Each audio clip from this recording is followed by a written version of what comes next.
हैं आप लोग, आशा करते हैं आप सभी लोग बढ़िया होंगे। आज का जो हमारा टॉपिक है वो भारतीय संसद है। भारतीय संसद के जो दो मुख्य सदन होते हैं, जिसमें पहला सदन होता है हमारा लोकसभा और दूसरा जो सदन होता है वो हमारा राज्यसभा। जो लोकसभा होता है वो हमारा निचला सदन कहलाता है। ठीक है, इन सदनों में जो लोकसभा के रूप में जाना है, इसके जो सदस्य होते हैं वो सीधा जनता के द्वारा चुने जाते हैं। किसके द्वारा चुने जाते हैं? लोकसभा में जो सीधा जनता के द्वारा लोग चुने जाते हैं।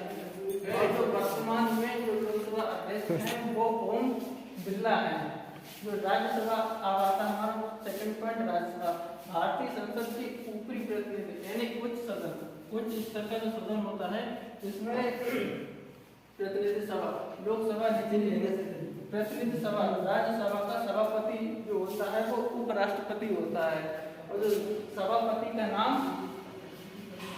राज्य सभापति का जो नाम है वो है जगदीश धनखड़, जो आज वर्तमान समय में है इस टाइम।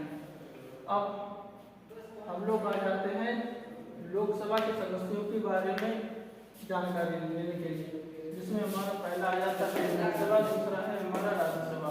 ठीक है, जो हमारा लोकसभा के दो भागों में डिवाइड किया है, पहला है अधिकतम सदस्य, दूसरे है वास्तविक सदस्य। जिसमें अधिकतम सदस्य जो होते हैं हमारे 550 होते हैं। ठीक है, और अधिकतम सदस्य में जो निर्वाचित जो हमारे होते हैं, जो कहाँ से किए जाते हैं, निर्वाचित उन्हें कहाँ से किया जाता है, इसके बारे में भी दो भागों में इनको डिवाइड किया गया है। पहला तो है हमारा राज्य से जो सदस्य लिए जाते हैं उनकी जो संख्या होती है 530 होती है। और जो केंद्र शासित प्रदेशों से जो संख्या होती है वो होती है हमारी 20। ठीक है, अब आइए हम सेकंड पॉइंट पे आते हैं, वास्तविक सदस्य। जो वास्तविक सदस्य होते हैं वो हमारे होते हैं 543, जिन्हें निर्वाचित करने के लिए राज्यों के सदस्य और केंद्र शासित प्रदेशों से लिया गया है। इसको भी दो भागों में डिवाइड कर दिया है यहाँ पर। तो जिसमें राज्यों से लिए गए सदस्य हैं वो 524 हैं, और जो केंद्र शासित प्रदेश से लिए गए हैं वो हमारे हैं 19। ठीक है, अब केंद्र शासित प्रदेशों को भी डिवाइड कर दिया गया है नीचे। तो जिसमें हमारा पहला आ जाता है दिल्ली में हमारे 7 जो सदस्य हैं वो लिए गए हैं, अन्य में हमारे 7 आ गए। जम्मू कश्मीर है उसमें से जो सदस्य लिए गए हैं उसमें से हमारे 5 आ गए। ठीक है, अब हम आ जाते हैं राज्यसभा की बात करते हैं, जो हमारा उच्च सदन है, उच्च स्तर भी बोल सकते हैं, उच्च सदन भी बोल सकते हैं। ये है निम्न सदन, निम्न स्तर। ठीक है, जिसमें राज्यसभा में हम इनको भी दो भागों में डिवाइड कर दिया गया है यहाँ पे। इसमें अधिकतम जनसंख्या और उसमें वास्तविक जनसंख्या, ये दो भागों में डिवाइड हो गए हैं।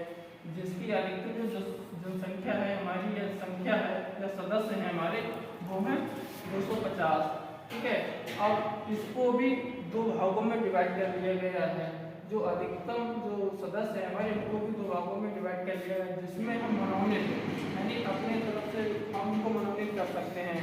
ठीक है, उनकी जो सदस्य संख्या रहेगी वो हमारी रहेगी 12, और जो निर्वाचित होके आते हैं, ठीक है, तो उनकी जो सदस्य संख्या रहेगी वो है 238। अब इसी में जो निर्वाचित में भी इसको दो भागों में आगे जाके डिवाइड कर दिया गया है। पहला तो है हमारा राज्य और दूसरा रहेगा हमारा केंद्र शासित प्रदेश। ठीक है, केंद्र शासित प्रदेश में हमारे 8 लिए गए हैं, और राज्य रहेगा हमारा उसमें 230 लोगों को लिया गया है। अब हम आ जाते हैं वास्तविक सदस्य में। वास्तविक सदस्य में 245 हैं, तो जिसमें हम मनोनीत करेंगे। ठीक है, मनोनीत का मतलब होता है कि हम उनको अपनी तरफ से शामिल करें, या उनको अपनी तरफ से कि हाँ ये बंदा हमारे सदस्य या ग्रुप में जुड़ेगा। ठीक है, उसको ही मनोनीत बोलते हैं। तो मनोनीत में हम करेंगे 12, और जो निर्वाचित होंगे, जो पूरी प्रक्रिया द्वारा जो निर्वाचित होके आएंगे, पूरी प्रक्रिया द्वारा उनकी जो जनसंख्या रहेगी या जो संख्या रहेगी, जो सदस्य संख्या रहेगी वो रहेगी हमारी 233। ठीक है, जो निर्वाचित सदस्यों में भी इसको दो भागों में यहाँ पे आगे जाके डिवाइड कर दिया गया है, जिसमें पहला तो रहेगा हमारा राज्य और दूसरा तो रहेगा केंद्र शासित प्रदेश और राज्यों की संख्या है 225 है और केंद्र शासित प्रदेश की जो संख्या रहेगी वो बढ़ रहेगी।